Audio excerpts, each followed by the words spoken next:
Qu'est-ce que c'est que pour vous l'espoir aujourd'hui? Je dis bien Pour aujourd'hui.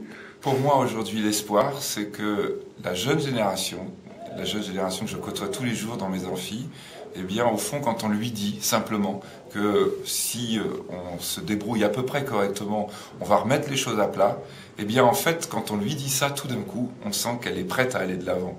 L'espoir, c'est ça. C'est-à-dire que les jeunes aujourd'hui sont effectivement déprimés quand ils entendent les nouvelles du monde, mais que si on leur dit à un moment donné qu'on va essayer juste de leur redonner un monde à peu près correct, eh bien, ils sont au moins autant que nous l'étions, prêts à aller de l'avant, à saisir les opportunités des technologies nouvelles, de l'ouverture du monde, pour construire quelque chose qui puisse leur sembler, satisfaisant. Je crois que l'espoir, il est avant tout là, et je crois que l'espoir, de toute façon, ne pourra toujours que passer par la jeunesse.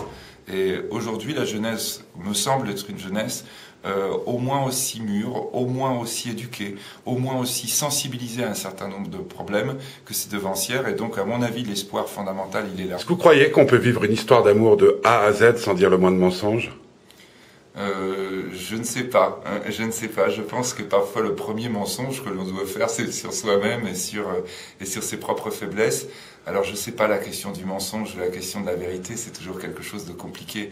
Je crois quand même qu'il y a toujours des replis d'ombre, que les replis d'ombre sont utiles et sont parfois le mystère. Et le mystère fait quand même l'essence, le sel de la vie. Tout connaître, tout voir, on va dire la télévision qui éclaire tout, c'est pas forcément le plus passionnant. Le livre est formidable, il vous laisse tout un tas de possibilités justement d'avoir des choses qui restent dans l'ombre. Alors est-ce qu'on doit appeler ça mensonge? Quand c'est vraiment un mensonge, c'est-à-dire quand on veut tromper l'autre, là c'est peut-être quelque chose un petit peu plus gênant. Dans votre domaine, la place du mensonge? Dans mon domaine, la place du mensonge, pour moi, elle est absolument tragique, elle est absolument dramatique. Ce que je crois réellement, c'est que l'essence de notre système, c'est justement que l'on arrive à ce mot qui est presque devenu aujourd'hui un gros mot qui s'appelle la transparence. Je crois que la non-transparence, c'est vraiment la porte ouverte en matière économique à des éléments qui sont extrêmement mauvais.